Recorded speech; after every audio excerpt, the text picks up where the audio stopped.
శ్రీమాత్రే నమ. జయ గురు దత్తాత్రేయ నమ. ఈ వీడియోలో మనం 2025 సంవత్సరం మే నెల మాస ఫలితాలు మిథున రాశి వారికి ఏ విధంగా ఉండబోతున్నాయి అని పరిశీలించినప్పుడు ఇంచుమించుగా మనకి మే 15వ తారీఖు వరకు లాభస్థానంలో ఉన్నటువంటి రవి ఈ 15 రోజులు కూడా ఈ మిథున రాశి వారికి చాలా కార్యక్రమాలు సక్సెస్ఫుల్గా పూర్తి చేయడం జరుగుతూ ఉంటుంది. అంటే ఏదన్నా ఒక జన్మ జాతకంలో రవి 11వ స్థానంలో ఉంటే అన్ని దోషాలు సాల్వ్ అవుతాయని శాస్త్రం చెప్తూ ఉంటుంది. అలాగే 11వ స్థానంలోకి సూర్యభగవానుడు ఎంటర్ అయినప్పుడు ఇంచుమించుగా ఏ గ్రహం ఎక్కడున్నా, అష్టమంలో ఉన్నా, వ్యయంలో ఉన్నా, ఏలినాటి శనిలో ఉన్నా, ఇప్పుడు మాత్రం కంపల్సరీగా జాతకుడికి అతని ప్రయత్నం వల్ల అనుకూలమైనటువంటి ఫలితాలు ఇవ్వడం జరుగుతూ ఉంటుంది. సో ఈ కారణం వల్ల ఇతనికి రాజకీయ నాయకులు, ప్రభుత్వ అధికారులు సహకరిస్తారు. అలాగే మీ యొక్క పిల్లల యొక్క అభివృద్ధి మీకు ఆనందదాయకంగా ఉంటుంది. ముఖ్యంగా ప్రభుత్వ పథకాలు మీకు అనుకూలంగా రావడం జరుగుతూ ఉంటుంది. అలాగే ఆరోగ్య విషయంలో చిన్న చిన్న సమస్యలున్నా మరి ఈ సమయంలో మరి వైద్యం ద్వారానో, సూర్యభగవాను ఆరాధించడం ద్వారానో సంపూర్ణ ఆరోగ్యం పొందడానికి కూడా అనుకూలంగా ఉంటుంది. చాలా కాలంగా పెండింగ్లో ఉన్నటువంటి ప్రమోషన్ కానీ, అలాగే కోర్టులో ఉన్నటువంటి తీర్పులు ఏదైనా ఉన్నా, అలాగే మీకు ఏదైనా బ్యాంకు నుంచి పెద్ద మొత్తంలో రుణం కావాలన్నా, ఇదిలో లైసెన్సు లాంటివి ఇటువంటి వాటి విషయంలో మరి మీకు ఈ నెల మొదటి 15 రోజుల్లో ప్రభుత్వానికి సంబంధించిన అన్ని కార్యక్రమాలు మీకు అనుకూలంగా ఉండడం జరుగుతూ ఉంటుంది. దాని తర్వాత 12వ స్థానంలోకి రావడం జరుగుతుంది. రవి 12లోకి వచ్చినప్పుడు ఏముందంటే ప్రభుత్వానికి మనం చెల్లించవలసినటువంటి ఇన్కమ్ ట్యాక్సు, మిగతా జిఎస్టీ లాంటి పన్నులు, ఇంటి పన్నులు వగైరా వగైరా చెల్లించవలసి ఉంటుంది. లేని పక్షంలో అధికారుల నుంచి వేధింపులు, సడన్గా ఏదైనా ఐటీ రైట్స్ లాంటివి, ఈడీ రైట్స్ లాంటివి జరిగే అవకాశం ఉన్నది. అలాగే వైద్యపరమైనటువంటి ఖర్చులు, వ్యక్తిగతంగా మీ కుటుంబంలో పెద్దవారికి వైద్యపరమైన ఖర్చులు జరుగుతూ ఉంటాయి. తృతీయాధిపతిగా 12వ స్థానంలో ఉండడం వలన అన్నదమ్ముల కొరకు, స్నేహితుల కొరకు, అలాగే సెల్ఫ్ మిస్టేక్స్ వల్ల కొంత నష్టం జరిగే అవకాశం కనబడుతూ ఉంటుంది. అందుకని ఏదన్నా మన పనులు ఏమైనా ఇంపార్టెంట్గా ఉంటే మొదటి 15 రోజుల్లో పూర్తి చేసుకోవడం, తర్వాత ఏమైనా ఈ హాస్పిటల్ పనులు లేదంటే ఏమన్నా ప్రభుత్వానికి చెల్లించవలసినవి అంటే అవుట్ గోయింగ్ అంతా 15 తర్వాత చెల్లించుకుంటే బాగుంటుంది. ఇప్పుడు ఈ 15వ తారీఖులోనే ఇంకొక మ్యాజిక్ జరగబోతుంది. 12వ స్థానంలో ఉన్నటువంటి గురువు రాశిలో ప్రవేశిస్తూ ఉన్నాడు. ఎప్పుడైతే గురువు రాశిలో ప్రవేశించాడో మీలో ఒక విధమైన చైతన్యం మొదలవుతుంది. అన్నీ మనం పర్ఫెక్ట్గా పూర్తి చేసుకోవాలి. గతంలో చిన్న చిన్న బలహీనతలు, బ్యాడ్ ఏమన్నా ఉంటే అది కంప్లీట్గా బయటికి పంపించి కొత్తగా మీ లైఫ్ని, మీ జీవన విధానాన్ని, ఆరోగ్య విషయాన్ని, అలాగే లైఫ్ స్టైల్ని, మీ యొక్క ఆహార నియమాలు, పూజా నియమాలు ఇవన్నీ కూడా మారి ఒక క్రమశిక్షణతో వ్యవహరించి మీ యొక్క గృహాన్ని కూడా శుభ్రంగా నీట్గా తయారు చేసి చక్కగా ఎక్కడైనా చెత్త ఉంటే బయట పారవేసి ఏదైనా దైవత్వం ఉట్టిపడేలాగా మంచి భగవంతుని యొక్క చిత్రపటాలు, గృహాన్ని కూడా చాలా పవిత్రమైనటువంటి దేవాలయంగా మార్చి మీరు కూడా ఆహ్లాదాన్ని పొందే అవకాశం ఉంటుంది. ఇలా రాశిలో ఉన్నటువంటి గురువు 5, 9 యాక్ట్ చేయడం వల్ల ధర్మ త్రికోణం, ఆర్థిక పరిస్థితి బాగుంటుంది, పూర్వపుణ్యం ఫలిస్తుంది, పెద్దవారి యొక్క ఆశీస్సులు లభిస్తాయి. ఇక సప్తమాన్ని వీక్షించడం వల్ల ఏదో కారణంగా ఉద్యోగరీత్యానో ఇంకో కారణం వల్ల ఎడబాటుగా దూరంగా ఉన్నటువంటి భార్యాభర్తలు తిరిగి మళ్ళా కలుసుకోవడానికి ఈ గురుగ్రహ ప్రవేశం ఈ రాశి వారికి అనుకూలించే ఏర్పాటు ఉంది. అంటే వీటన్నిటికన్నా ఇంకొక స్పెషల్ ఏంటంటే దశమంలో ఉన్నటువంటి 4 గ్రహాలు ఎప్పుడు కూడా ఏమవుతాయంటే దశమంలో ఏ గ్రహం ఉన్నా కూడా అది ఖచ్చితంగా వృత్తి వ్యవహారాలు, వ్యాపారం, జీవన విధానం మీద ఏదో ఒక ప్రభావాన్ని చూపడం జరుగుతూ ఉంటుంది. ఎస్పెషల్లీ ఇప్పుడు ఏమైంది, ఇంచుమించుగా ఈ నెలంతా కూడా ఈ 3 గ్రహాలు మాత్రం అక్కడ ఉంటాయి.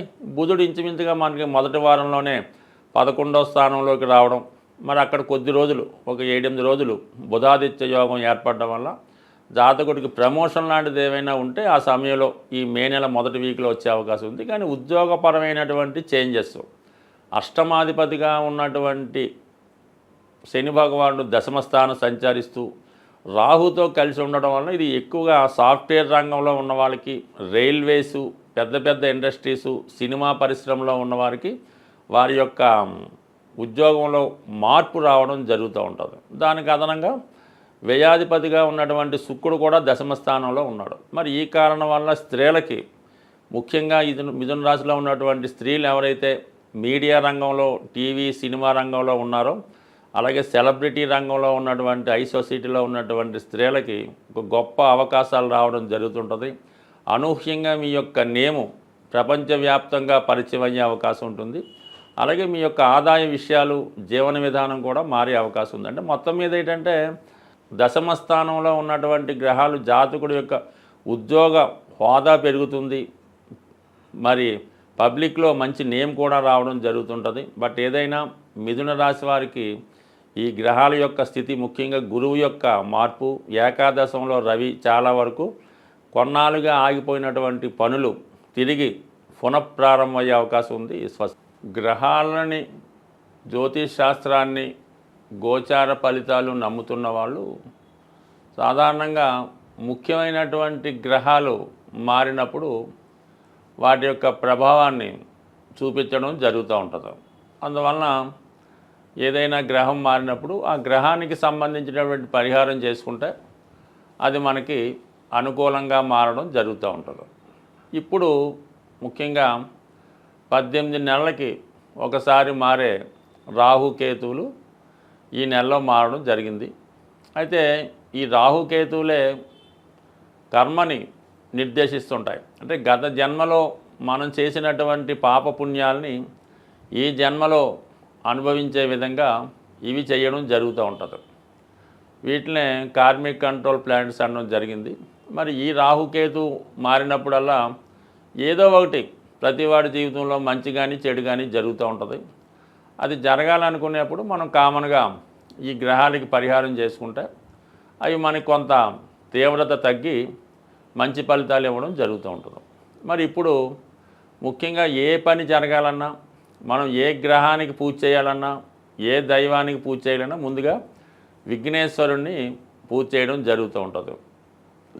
కేతువు యొక్క ఆది దైవం విఘ్నేశ్వరుడు అవటం వల్ల మరి ఈ నెలలో మీరు కంపల్సరిగా అది సంకష్ట చతుర్థి రోజు కానీ, లేదంటే మరి కేతువు సింహరాశిలో ప్రవేశించాడు కాబట్టి ఆదివారం రోజు విఘ్నేశ్వరుడి యొక్క ఆలయంలో వినాయకుడిని విధి విధానంగా గరికతో అర్చించి, మన ఎండు ద్రాక్షపళ్ళు అంటే ఎండు ఖర్జూరం కానీ, కిస్మిస్ లాంటివి కానీ మరి స్వామికి నైవేద్యంగా పెట్టి అక్కడ ఉన్నటువంటి భక్తులకి పంచిపెట్టడం వల్ల కేతుగ్రహ అనుగ్రహం లభించే అవకాశం ఉంది.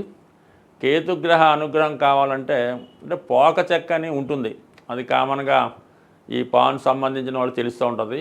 అది ఒకటి పూర్తిగా పోక చెక్క మీ యొక్క వాహనంలో పెట్టుకోవడం వల్ల కానీ, మీ యొక్క క్యాష్ బాక్స్లో పెట్టుకుంటే ప్రమాదాలు జరగకుండా అనుకూలంగా ఉంటుంది. కాబట్టి ముందుగా మీరు కంపల్సరీగా ఈ నెల 18వ తారీఖు తర్వాత ముందు చేసుకున్న తప్పులేదు, ఆదివారం రోజు విఘ్నేశ్వరునికి పూజ చేయించుకోవాలి. దాని తర్వాత రాహువు మరి కుంభరాశిలో ప్రవేశిస్తున్నాడు.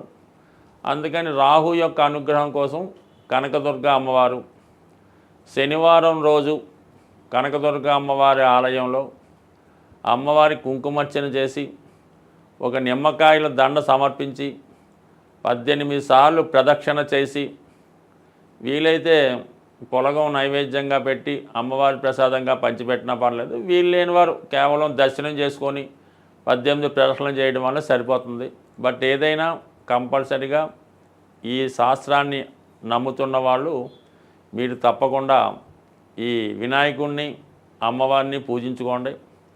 వీలైతే ఏదైనా ఒక శక్తి క్షేత్రాన్ని, శక్తి పీఠాన్ని దర్శించడం వల్ల ఈ రాహుకేతువుల అనుగ్రహం లభించే అవకాశం ఉంది. బట్ ఏదైనా రాహుకేతు మనకు అనుకూలంగా ఉంటే ఆటోమేటిక్గా మిగతా గ్రహాలన్నీ అనుకూలించే అవకాశం ఉంది. అందువలన కంపల్సరిగా గ్రాసాన్ని చేసుకోండి. ముఖ్యంగా సింహరాశిలోకి కేతుగ్రహ ప్రవేశం అన్నది చాలా వరకు అధికారులకి పెద్దవారికి కొంత ఇబ్బందులు లాంటివి ఉంటుంటాయి. కాబట్టి నిరంతరం సూర్య నమస్కారం చేసుకొని ఆదిత్య హృదయ పారాయణ చేసుకొని ఆదివారం నియమంగా ఉంటే అటు ఆరోగ్యం ఐశ్వర్యం లభిస్తుంది. అలాగే ఇదే నెలలో గురుగ్రహం కూడా మనకి ఈ మే 15 మారడం జరుగుతుంది. గురువు ఏ భావానికి వచ్చినా ఆ భావ ఫలితాలు మనకి ఇంప్రూవ్ చేయడం జరుగుతుంటుంది. కాబట్టి గురుగ్రహ అనుగ్రహం కోసం అంటే శివుణ్ణి పూజించుకోవచ్చు, దక్షిణామూర్తిని ఆరాధించవచ్చు, దత్తాత్రేయుల వారిని ఆరాధించవచ్చు, లేదా మీ ఇష్ట దైవాన్ని పూజించవచ్చు, లేదా మీ తల్లిదండ్రుల యొక్క ఆశీర్వాదం తీసుకున్నా సరే గురుగ్రహం యొక్క అనుగ్రహం తప్పకుండా లభించే అవకాశం ఉంది.